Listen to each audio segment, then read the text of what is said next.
Hi అండి, welcome back to my channel. ఈరోజు ఆలు మిల్ మేకర్ కర్రీ ఎలా రెడీ చేసుకోవాలో చూద్దాము. ముందుగా ఒక టమాటో, 2 ఆనియన్స్, 2 పచ్చిమిర్చి తీసుకొని ఇందులో చూపించిన మసాలా దినుసులు అన్నిటిని కలిపి మిక్స్ చేసుకోవాలండి, పేస్ట్ చేసుకోవాలన్నమాట. పేస్ట్ చేసిన తర్వాత 2 ఆలూస్ కట్ చేసి ఒక బౌల్లో పెట్టుకోవాలి. అలాగే మిల్ మేకర్ కూర వాటర్లో నానబెట్టి ఒక ప్యాన్లో కొంచెం ఆయిల్ వేసుకొని అందులో ముందుగా ఏం చేయాలంటే నానబెట్టిన మిల్ మేకర్ని వేసుకొని కొంచెం కారం వేసి పచ్చివాసన పోయే వరకు వేపుకోవాలండి. ఎందుకంటే టేస్ట్ కోసం అని చెప్పి. సరే, ఇది వేగిన తర్వాత బౌల్లోకి తీసేసుకొని అదే ప్యాన్లో కొంచెం ఆయిల్ షాజీరా వేసి కొంచెం వేగిన తర్వాత మనం ముందుగా ఉప్పు కారం పసుపు ఒక ప్లేట్లో తీసుకొని అందులో పెట్టుకొని వేసుకోవడమేనండి.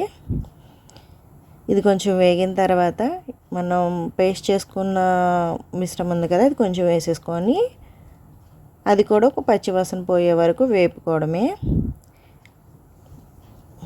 ఇది వేగిన తర్వాత మనం కట్ చేసుకున్న ఆలు కూడా ఉన్నాయి కదా, అవి కూడా వేసుకొని కొంచెం అటు ఇటు కొంచెం కలిపి వేపుకోవాలి.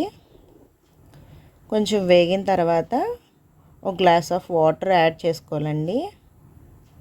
ఇది బాయిల్ అవ్వాలి. ఇది బాయిల్ అయిన తర్వాత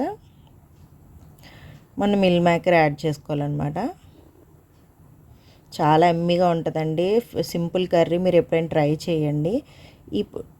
ఈ ఆలు కొంచెం దగ్గరికి వచ్చిన తర్వాత కర్రీ మనకి జీలకర్ర పొడి, ధనియాల పొడి యాడ్ చేసుకోవాలండి.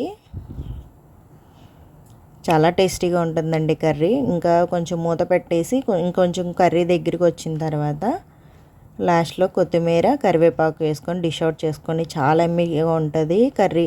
ఈ కర్రీ మీకు చపాతీలోకి, అన్నంలోకి చాలా బాగుంటుందండి.